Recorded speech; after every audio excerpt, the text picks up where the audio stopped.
were several clusters. Most of the clusters are inactive. The cluster of concern at the moment remains what we call the bar cluster, starting with a wedding locally and then some bar hopping.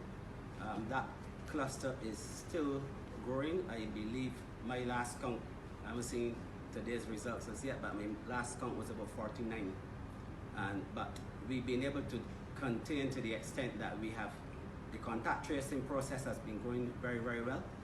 And to be honest, I would like to compliment those persons who were positive for really sharing information. That has made it very much easier for us. And we've been able to quarantine persons, quarantine families in order to contain the spread. But that is the one major cluster we're looking at this point in time.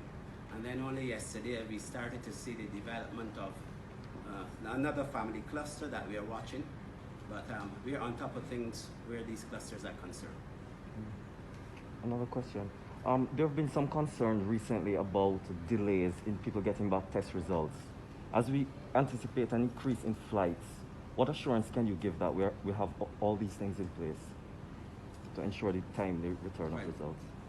Fortunately, the delays on this occasion, I remember we had some issues back in December, January, and those issues primarily were at the lab. But the delays that we've been having, the lab has been processing the samples, but the delays had to do with some technical issues that we've had, even within the airport itself and where the persons operate. We've had to get some upgrades from the provider to be able to get more bandwidth. And also there was a particular issue with the entering the information on what we call the SHARE app. That was causing a bit of a difficulty again because of the bandwidth situation.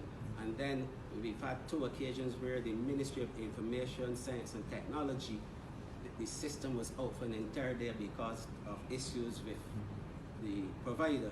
And once we have that, that is going to impact operations. And so there has been a delay in getting some of those results back. But I can assure you that we've met, for the most part, the 24-hour criteria in relation to getting back the test results. But in some cases, because the information was not available to send back those results, some people had some delays. There were not that many, but we've been doing very well for the last few days.